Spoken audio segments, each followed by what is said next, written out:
everyone. I'm your host, Charlene Shirk, welcome to Advertising Champions, where we speak to some of the most innovative thinkers in the advertising space. We've got an exciting show for you today. Joining us is Chris Lane with Airfield Supply Company, Jared Brick with Brickhouse Media Company, and John Williams with TownHall. Gentlemen, thank you all so much for joining us today on Advertising Champions. Thanks for having us. Thanks all. Thanks for having us. All right, let's jump right in. I want to start. You all have such a diverse field. Let's start with Chris. Chris, tell us what you do over there at Airfield Supply Company, a little bit about the organization and your role. Yeah, so Airfield Supply Company is a vertically integrated cannabis retailer based here in San Jose, in the Bay Area in California. And so that means we do everything from cultivation of cannabis to products and manufacturing to largely our core of the businesses in retail. Where we happen to be one of the highest volume single site dispensaries in California and in the country, seeing well over 1,000 people a day. In my role, I'm the chief marketing officer, and we're really focused on brand structure and brand strategy, brand growth, obviously local market strategy, product strategy. And we were acquired recently by another brand at which we're also working now on statewide retail and vertical strategy with large scale cultivation. That company's called Gold Florist, and we're now looking at how do we move to the future of cannabis, really, in California as a more and more adopted, consumer recognized industry, brand, and product. Now, no offense to our other panelists, but Chris, you're obviously the most popular guy at this party. So let's go to Jared Brick at Brickhouse Media Company. Jared, can you top that? I'll try. I've been to Airfield, Chris. We're right over the hill from you. I'm Jared Brick of Brickhouse Media. We do custom video productions. We do media strategy. And we also support emerging leaders in the thought leadership space to develop themselves. And we're right over the hill from Chris over in Santa Cruz, California, where we support the entire Bay Area, but also global clients around the world in those three verticals. Now, Jared, I got to ask you, Brickhouse Media, I know you're Jared Brick, but any reference to the Commodore, not the Commodores, who am I thinking of? Brickhouse. Yeah, no, you got it. You got the Commodores. It's Commodores, so right? In college, I was known as Brick or Brickhouse. And when I was starting my first business in video and photography, the name stuck. And the reaction that you just had is exactly why we've kept the name, because it makes people smile and makes people happy. And when you want to, when you're thinking of branding, you want to think of those values that you're bringing into your company. So we're keeping it as long as we can keep that name going. I hesitated because, so we often say Commodores are like the love songs and the nice songs, and Brick House. I had the opportunity as a former reporter to meet the Commodores and ask them the meaning of what a brick house is. And I'm happy to share that offline if nobody knows what the brick house actually is, because they actually have some of their origin from Jacksonville, Florida, which is where we're located. So we'll put a pin in that. We'll let everybody Google that right now. And then, John, you're up. Tell us what you do over there at TownHall and what the organization is all about. Oh gosh, I don't know how to compete with the other two. I'm the director of media and insights. I do some of the less shiny stuff, working with nonprofits such as the Girl Scouts, again Meals on Wheels, and the EDU space as well. Working with some of the more premier Ivy League style universities, Harvard, Columbia, NYU. And, our mission, simply put, is how can we impact people's lives with our media, right? And doing so both in EDU and nonprofit. That's it. Nothing shiny, nothing fancy here. Well, actually, John, I'm going to start with you because really you're talking about higher education in the news right now, student loan forgiveness, right? Making big news. So let's talk to you about what's working in your space when it comes to advertising, and does trending topics like that tend to impact how you sell your organizations that you are promoting? Good question. I think we have to be careful. We are careful with where and how we deliver our brand messages, right? We make sure that we're aligned with the portals that we use. I think there's good affiliates and good partners out there that you want to represent your entity. And so when we're doing a lot of outreach, or when we're thinking about what's in the media, it's in how can we leverage that to help grow awareness across channel, and then bring back the right folks to help that bottom of the funnel. Everybody has the bottom of the funnel, right? What is that conversion? So we use it to our benefit, but we also use what's going on in the news and the economics, not only here in the US, across the globe, to influence how our brands are perceived.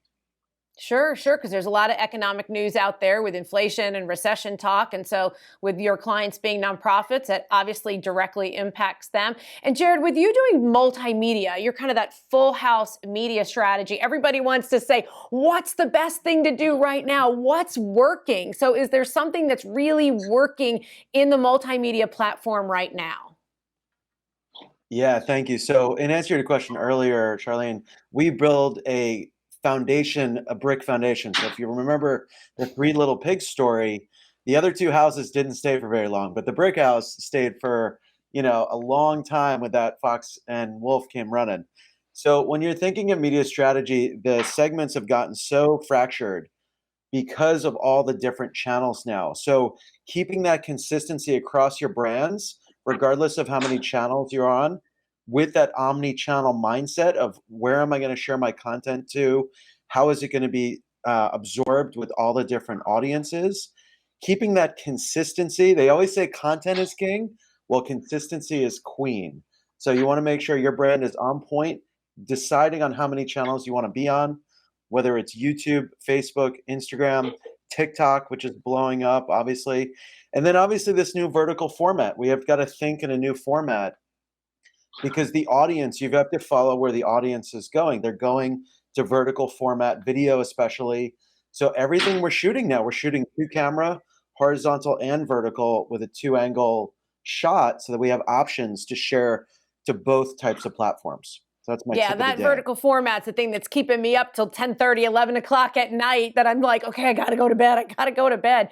Chris, let's turn to you because you're in a highly regulated industry. So what's working for you, is that a guarantee that it's going to be working for you tomorrow if there's some lawmaker that comes out of the legislature decides, hey, we're going to regulate this even more or less? How do you determine what's going to work best and how you can stick with it? Yeah, it's a really interesting piece of the industry because for people who don't know, traditional platforms in the digital space, something like Instagram or YouTube or Facebook, are essentially non-available as a paid media perspective for cannabis. It is still federally illegal, and so those platforms keep a sort of hands-off approach to it. You can do a lot of content marketing on those platforms, but you do need to be really, really specific about it, certainly and on a day-to-day basis. The way in which you frame your content organically on any social platform. Social platforms are huge in the industry because of the lack of paid media. But it also means that other channels that traditionally, people have moved a lot past have still kind of stayed, a lot of legacies.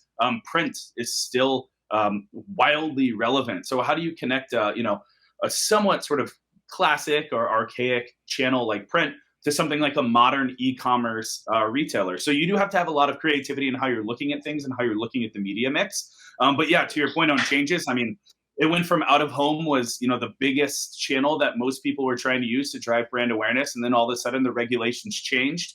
And out of home for any freeway that touched the state line, all of a sudden became not an option. It was scrubbed from the playbook. So you have to be really nimble and you have to be really creative in thinking about how do you generate brand awareness. For us as a retailer, how do we generate market awareness? How do we work together? Co-marketing and co-merchandising is a huge piece of the industry, and getting really intelligent because there is such a divide between the brands that create the products and the retailers where you can purchase them.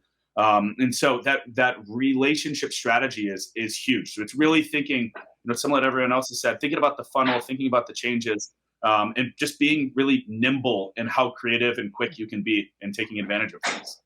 And let's talk about that nimble and quick in response to what's trending. And we just lost Jared for a second, so I'm going to go to John. Oh, Jared's back. Jared, I wanted to ask you about CTV. That's a key trend. Everybody's talking about that. Is that a key trend right now for you in your industry? Personally, it's not. We haven't dove into that too much. We're getting into things like NFTs around creators and supporting clients to create NFTs and then launch that on different platforms. And then also we're actually diving into the metaverse. We spent all day yesterday talking to 3 different clients that want to create platforms in the metaverse with e-commerce and also dropping NFTs. So we're trying to stay cutting edge as quickly as the market is shifting, trying to stay relevant. And that's the 2 areas we're looking at right now. All right. Hey, John, how about you when you're trying to reach those nonprofit clients? Is there some key trend that's helping you reach them where they are? I like what Jared said. It's something that we're exploring as well. We use the Oculus, right, from an exploration perspective, and we're having a lot more conversations around NFTs. I've made my own, right, to test that out. Not yet patented, but I am going to for the different sources that we use in Google Analytics. For our innovation as a business, we utilize not just what is YouTube, right? But it's how do we go into India and we partner with the Times of ESPN of India, right? How do we partner with the Times of India themselves while there's the largest cricket event and deliver a succinct media in flight there, right, for our EDUs in reference to what's happening here in the US. And so a lot of our innovation is about not just geo-targeting, not just about the channel or the media type itself. It's absolutely 100% about the audience and the data that drives it. That's the innovation. That's the innovation. Well said. Okay, rapid fire, final round. I corner you at a cocktail party. We make that conversation. What do you do for a living, right? And so I find out what you do, and I say, oh my goodness, what is your best advertising tip that you can give me? And Jared, you already used consistency, so you have to come up with a new one. Chris.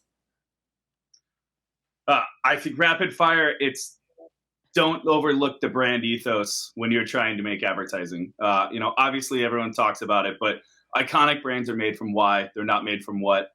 If you get away from that too quickly, you're going to get away from making something that's emotionally powerful and ultimately connects to consumers at a much longer period than simply a deal or specs or products. Products, anyone can make commodities. Brands are made from emotion. Awesome. Jared? I support that. I have the Start With Why book right behind me on my top leading bookshelf. So Start With Why. If you have not read Start With Why, please go out and read that book. And then also I want you having an omni-channel mindset. You cannot think of one channel any longer only. You have to have that omni-channel mindset and having that brand consistency across those channels to match those audiences, which, to be honest, are quite different now. So we've got different audiences on different channels that still want to engage with you as a brand.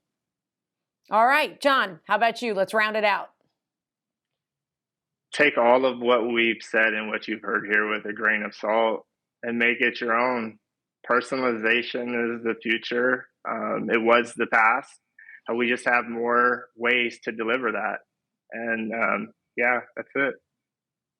All right. Well, gentlemen, Chris Lane, Airfield Supply Company, Jared Brick, Brick House Media Company, and John Williams with TownHall, thank you so much for taking the time to join us today on Advertising Champions. Thank you. Thank you, guys. Thanks for having us. Oh, it has been our pleasure. And if you'd like to learn more about their organizations and how they're leading the way in marketing and advertising, you can check them out by going to dailyadbrief.com. I'm your host, Charlene Shirk. Thank you so much for joining us for this episode of Advertising Champions, and we look forward to learning something new with you next time.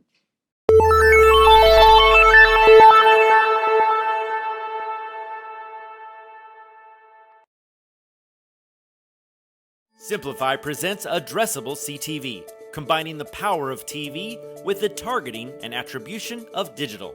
Simplify's Addressable CTV delivers massive reach with the ability to scale without sacrificing precision. TV buyers can generate incremental reach with household-level targeting, frequency controls, reporting, and insights. To learn more about Simplify's Addressable CTV and what it can do for your clients, visit simply.fi.